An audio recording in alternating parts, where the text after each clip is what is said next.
Jair and Quay did not practice today, limited with 10 players. Louis Ford, Elton Jenkins, Aaron Jones, Josh Myers, John Runyon, and Yash.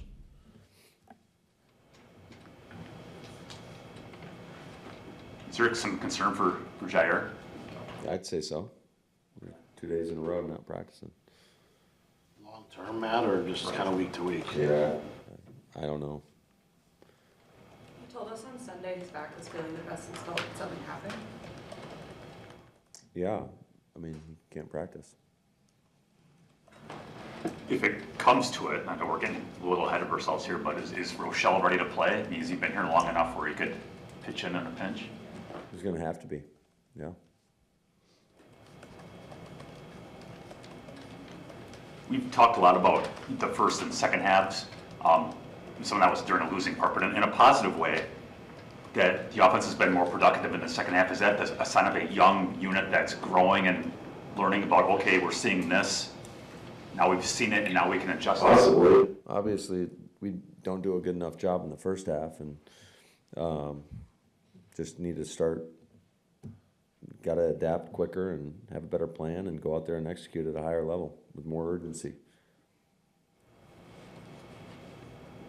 Matt, you had mentioned on Sunday that for the first time in a while, you guys were sort of on the call sheet in the game plan, not going 2-minute mode, for an entire game. How important was it to have a game like that where you weren't suddenly just winging it in 2 minutes for a quarter and a half or whatever? Yeah, I think it's very important because that's what you practice all week. And so it was fun to be able to go out there and practice the plays or run the plays that you practice. And the guys were executing at a much better level. And, a lot of that is we did a pretty good job on third down, and we got to continue to do that to get all those extra plays in. And then also just talking about complementary football, we weren't in a hole for the first time in a while. So that's been a big part of our problem is we just get in these holes and it's hard to climb out of them. Hey, Matt, what did you hear back from the league about the Runyon calls? I'm not at liberty to speak on that per the NFL rules. Do 2 more, please. With Quay and Devondre having spent time injured, how important has Isaiah McDuffie been to the defense? Isaiah's been huge. I think just his ability to step in there and play at a really high level. Obviously, he's been contributing for some years now on special teams, but every time we ask him to go in there and take on a larger role, he seems to excel at it. So we've got a ton of confidence in him. I view him as a starter, whether he's starting or not. There's been a lot of quarterbacks injured this year. I think there's going to be 48 starters after this week. How much work does Sean get, and is it any different than it has been in the past because you do have a young starter and maybe you can't afford to take away?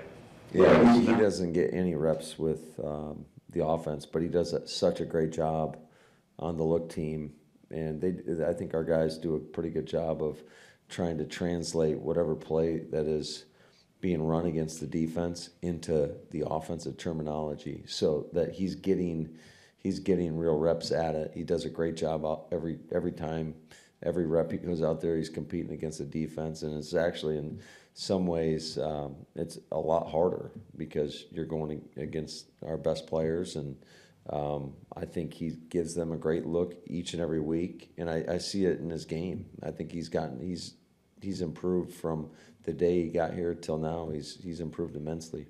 So Pittsburgh's defense right now, you see the spectacular plays they make with TJ Watt. They're great at keeping points off the board, but not so good on getting off the field on third down. And they get described as a bend, don't break defense.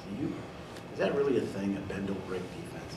Well, as long as you keep people out of the end zone. I mean, that ultimately, that's what it's all about, is the points. And I don't view them as a bend, don't break defense. I think they've given up some explosion plays, but they've made so many explosion plays, on the defensive side with all the takeaways and,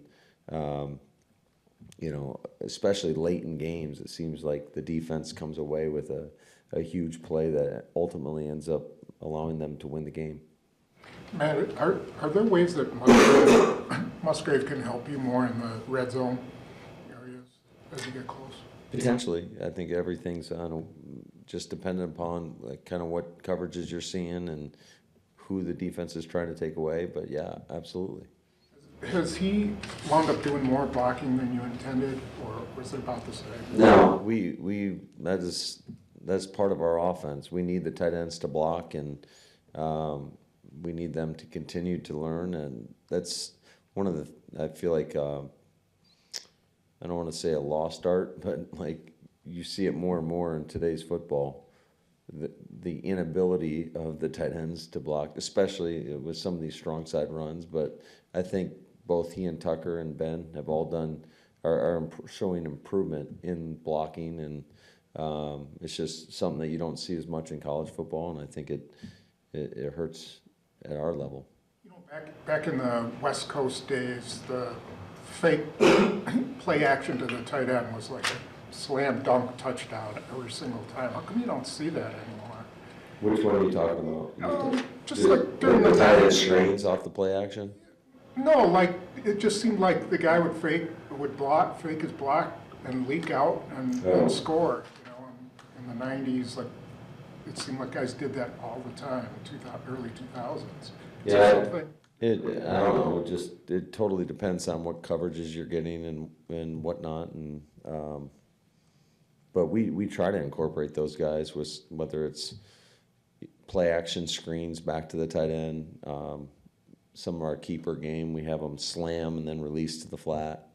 So it's just whether or not it gets dialed up.